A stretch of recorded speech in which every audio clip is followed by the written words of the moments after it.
Chris Reeder from the Institute for Reforming Government is in studio joining us. Good morning. Hey, good morning. Thanks for having me back. I love talking about things that have already happened and taking that information and using it. So you guys have done some really intense polling on what happened in our spring elections. Let's start with a couple of things that maybe will irritate some folks out there. But I want to talk about two things. Then we're going to get to some of the factors that maybe you can delineate from this polling.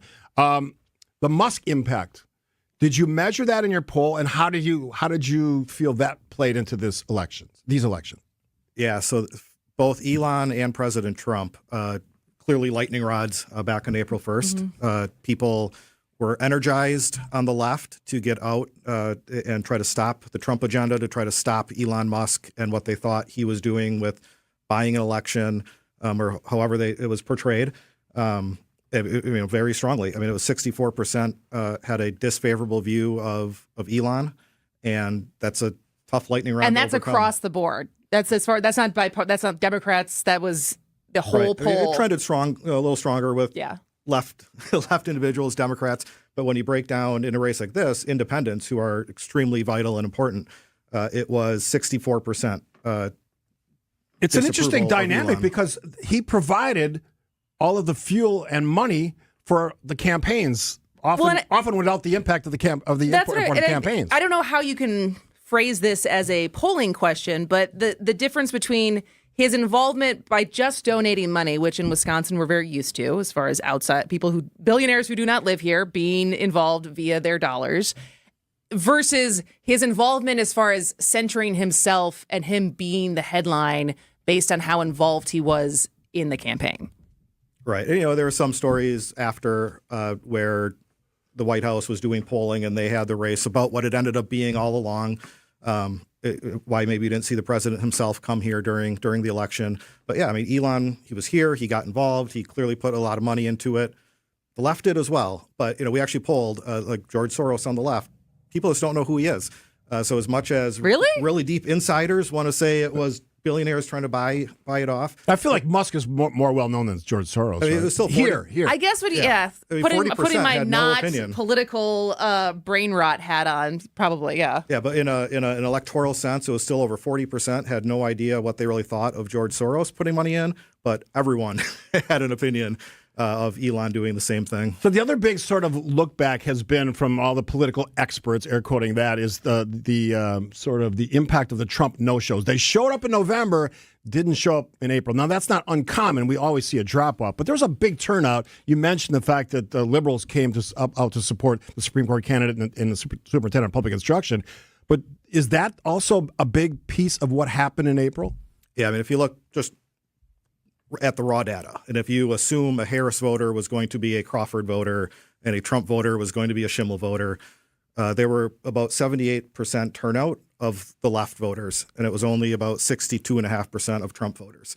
So that's over a 300,000 vote difference of non-voters. So 635,000 Trump voters did not show up to vote for Brad.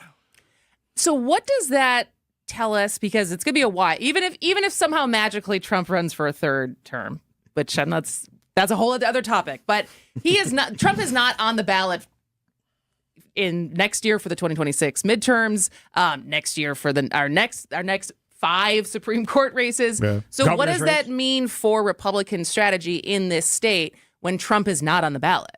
Right. I mean, I think you have to look at it even bigger than that. What does it mean when some of these lightning rods, and Trump being the biggest one right now, go away? What does it mean for either side? I think this voter realignment that we've kind of witnessed in the last couple of elections with the president being involved still hasn't settled. A lot of Trump voters were people in rural Wisconsin who used to be blue-collar Democrats. Mm-hmm. I don't know if those are the ones who didn't show up for Brad, but if they are, they show up when the president is on the ballot. They're not necessarily showing up when other people that are not named Donald Trump are on the ballot, nor does saying that you need to protect his agenda motivate them.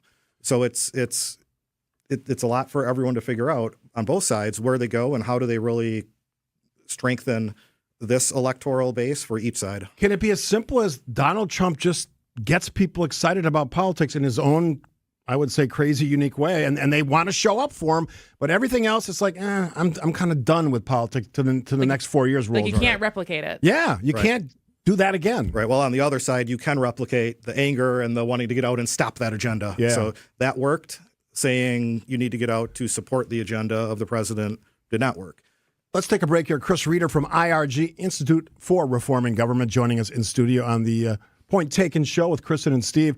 After the break, what impact does these numbers in your polling suggest about what happens next in Wisconsin, especially on the issue of our budgets, which we, as Kristen said at the beginning of the show, sort of there's some softening, apparently, maybe. Some reporting of softening.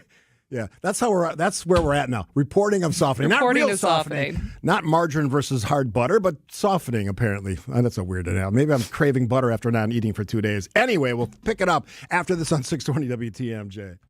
Reader from Institute for Reforming Government. And now, quickly before we move on to looking ahead, as we were talking about at the break a little bit, do you think this might be the last time that there is such an emphasis from the campaigns when we're talking about Supreme Court justice races on who's the toughest on crime? Because this drives me crazy, because that is not what the kind of cases that the Supreme Court hears. And yet, time and time again, we somehow think that's going to move the needle with voters. What did you guys find? Yeah, I mean, it was, we saw in the news last week, $27 million was spent on those ads in this race. It didn't seem to work. It was all about sentencing. It's like, right. Sentencing, rape kits, Yeah, just like things that feel very distant from what the job it's not is. what the Supreme Court does. But you look at what did move voters. It was abortion, and then it was the lightning rods. It was abortion. It was Trump. It was Elon. Maybe abortion goes away soon if the court acts on it. Act 10, very little. Wow. It was those three lightning rods that really moved people. all right, your numbers. The potential for some coming together, and I realize how stupid that sounds in a state like Wisconsin sometimes, but is there some potential on the budget, on some of these other big issues in the state of Wisconsin, as you determined in your recent polling? Yeah, so again, as we look at this poll and we think of polls that we did last year, we always also ask questions getting into where people are on kitchen table issues. That's really what drives us at IRG, is how can we actually solve things for people. And then in this poll, we asked about state spending, kind of state budgets going on now. So we talked about state spending, we talked about taxes. Very high level, 10,000-foot level, but almost across the board, people do not want to see state spending increase, theoretically. The strongest answer we got was actually 70% support for putting controls in place, so that state spending would be limited to some factor of growth plus inflation, so that it can't go the 20% that is now was proposed by Governor Evers. So the population of Wisconsin has a desire to be constraint in spending and taxation. Hopefully that will carry through past kind of these electoral hotspots and help drive lawmakers and the governor to find some budget compromise where maybe it can increase a little bit. Preferably, I wouldn't want to see it because I think we have a big budget, but keep spending, constraint in line with what taxpayers are able to pay, especially in today's day and age with inflation still going up. Even ideas like eliminating the state income tax or doing something for seniors or those on Social Security, I think those are important plays. Real quick, anything else that stood out in your polling? I mean, those are the biggest ones. It's as we look forward to the future. Again, you asked Kristen about, is this the last campaign where we see those tough on crime ads? Maybe. Please say yes. Hopefully. I don't know. I feel like we probably have to talk to consultants rather than. I think everyone would agree they would love it to be the end, but. Right. And the other issue that maybe goes away a little bit for the next race, which again, there's one in 11 months again, is abortion. The court is likely to rule on the 1849 law sometime soon. They probably could have ruled on that already, but hopefully that comes out soon. It doesn't take that issue off the table entirely, but it reduces it in terms of a vote-driving issue dominating all else moving forward. Chris Reeder from the Institute for Reforming Government. Always appreciate your wisdom and sharing your knowledge about politics. And in this case, about the polling that you got from Wisconsin residents, telling us, I think, some important things about where this state goes. After the break.